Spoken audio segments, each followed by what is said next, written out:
नमस्कार। आज हम वैदिक ज्योतिष के एक बहुत ही दिलचस्प और ज़रूरी विषय पर बात करने वाले हैं और वो है जन्म कुंडली का चौथा भाव।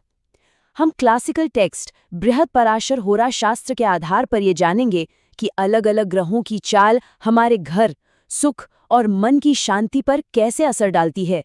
तो चलिए शुरू करते हैं। तो ये चौथा घर आखिर है क्या? देखिए, वैदिक ज्योतिष में इसे कहते हैं सुख भाव, यानी खुशियों का घर। पर ये सिर्फ मकान की दीवारों और छत की बात नहीं है। ये तो हमारी अपनी अंदर की दुनिया का, हमारे मन का नक्शा है। हमारी माँ, हमारा घर, हमारी प्रॉपर्टी, गाड़ी और सबसे ज्यादा जरूरी हमारा मानसिक सुकून। और पता है, इसी घर में बैठे ग्रह तय करते हैं कि हमारी जिंदगी की बुनियाद, हमारी नींव कितनी मजबूत होगी। तो आज की हमारी यात्रा कैसी रहेगी? हम 4 हिस्सों में इसे समझेंगे। पहले चौथे घर की बुनियाद को समझेंगे, फिर देखेंगे कि अच्छे ग्रह क्या तोहफे देते हैं और जो ग्रह थोड़े मुश्किल होते हैं वो क्या सबक सिखाते हैं।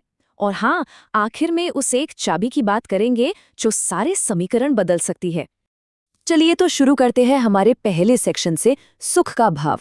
जरा सोचिए कि ये जिंदगी की नींव है, वो जगह जहां सुकून और सुरक्षा मिलती है। देखिए, ज्योतिष का एक सीधा सा नियम है, अगर इस घर में शुभ ग्रह बैठे हों तो सुख समृद्धि बढ़ती है, और अगर यहाँ थोड़े मुश्किल ग्रह आ जाएं तो घर में अशांति या मन में उथल-पुथल देखने को मिल सकती है।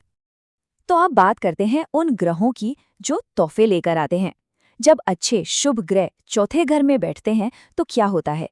समझ लीजिए, ये प्लैनेट्स हमारी जिंदगी की नींव को मजबूत करने आते हैं, शांति, समृद्धि और स्थिरता के साथ। लिस्ट में सबसे पहले हैं चंद्रमा। चौथे घर में चंद्रमा का होना किसी वरदान से कम नहीं माना जाता। ये एक पोषण देने वाली, एक नर्चरिंग एनर्जी लेकर आता है। इससे क्या मिलता है? मानसिक शांति, माँ के साथ बहुत गहरा रिश्ता और एक आरामदायक घर गाड़ी। जिनकी कुंडली में ऐसा होता है, वो लोग स्वभाव से बहुत इमोशनल और दयालु होते हैं और जिंदगी के सारे सुख आराम से भोग पाते हैं। अगला नंबर है बुध का, यानी इंटेलिजेंस का प्लैनेट। जब बुध चौथे घर में हो तो ये देता है तेज दिमाग और बढ़िया पढ़ाई लिखाई। ऐसे लोगों के लिए प्रॉपर्टी बनाना काफी आसान हो जाता है और इनका स्वभाव इतना शांत और मिलनसार होता है कि समाज में इन्हें बहुत इज्जत मिलती है। और अब आते हैं गुरु यानी बृहस्पति पर, जिन्हें ग्रेट बेनिफिक भी कहा जाता है। जब गुरु चौथे घर में हो तो समझ लीजिए चीजें बड़ी होने वाली हैं, एक्सपैंड होने वाली हैं। ये लाते हैं बेहिसाब खुशियां, बड़ी बड़ी प्रॉपर्टी और खूब मान सम्मान। माँ से गहरा लगाव, बड़ा घर, बड़ी गाड़ी और साथ ही इंसान का स्वभाव भी धार्मिक और ज्ञान से भरा होता है। ये सब इस पावरफुल प्लेसमेंट के तोहफे हैं। शुभ ग्रहों की इस लिस्ट में आखिरी नाम है शुक्र का, यानी ब्यूटी और लग्जरी के प्लैनेट। अगर चौथे घर में शुक्र है तो ये इशारा है एक ऐसी जिंदगी की तरफ जो आराम और खुशियों से भरी होगी। एक सुंदर सजावट वाला घर, शानदार गाड़ियां, मतलब हर तरह का मटेरियल कंफर्ट। ऐसे लोग पर्सनालिटी के भी बड़े आकर्षक होते हैं और एक लग्जूरियस लाइफस्टाइल जीते हैं। लेकिन देखिए, हर कुंडली में सिर्फ आशीर्वाद ही तो नहीं होते। अब बात करते हैं उन ग्रहों की जो हमारी नींव को परखते हैं, हमारा टेस्ट लेते हैं। पर इन्हें बुरा मत समझिए, इनको ऐसे टीचर्स की तरह देखिए जो हमें मुश्किलों से लड़कर और ज्यादा मजबूत बनाते हैं। सूर्य के साथ मामला थोड़ा ट्रिकी है। ये एक दो-धारी तलवार की तरह है। एक तरफ तो ये शाही ठाट बाट देता है, जैसे सरकार से फायदा, कोई बड़ा पद या प्रॉपर्टी।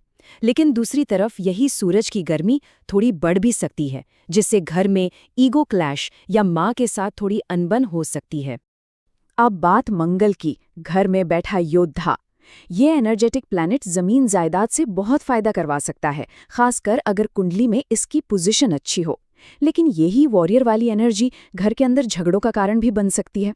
माँ की सेहत को लेकर भी चिंता हो सकती है और स्वभाव में गुस्सा भी आ सकता है। अब शनि की बात, तो यहाँ मामला स्प्रिंट का नहीं, मैराथन का है, लंबी रेस का। शुरुआत में चीजों में देरी हो सकती है, तनाव हो सकता है, यहाँ तक कि माँ से भी एक दूरी महसूस हो सकती है। लेकिन इसका हल क्या है? बस 2 चीजें, कड़ी मेहनत और सब्र।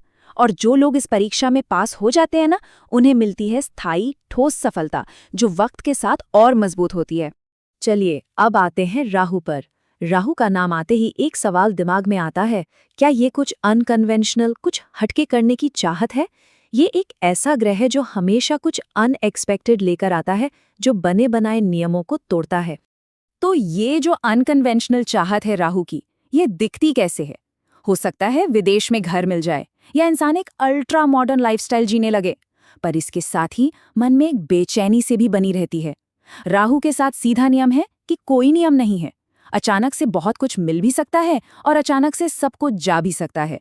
मतलब एक एक्साइटिंग लेकिन बहुत ही अनस्टेबल घरेलू माहौल। और अब राहु के दूसरी तरफ केतु। केतु के आते ही सवाल भी बदल जाता है। क्या ये वैराग्य का, डिटैचमेंट का एक बुलावा है? केतु हमें दुनियादारी से दूर एक आध्यात्मिक रास्ते पे ले जाता है। तो केतु के इस बुलावे का मतलब क्या है? हो सकता है घर परिवार के सुख में कमी महसूस हो या मां से एक इमोशनल दूरी बन जाए।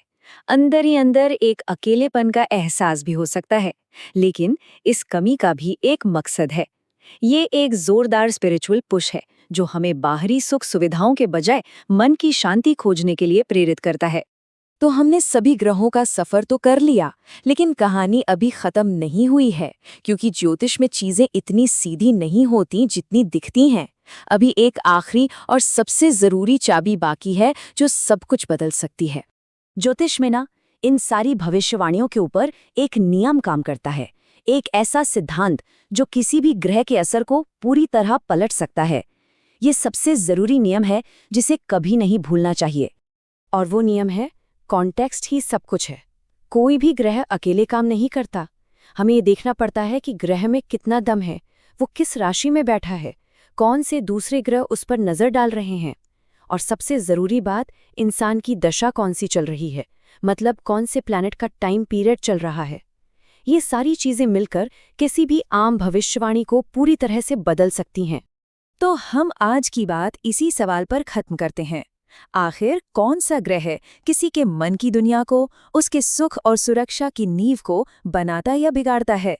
ये एक ऐसा सवाल है जो किसी को भी खुद को बेहतर समझने के एक गहरे सफर पर ले जा सकता है।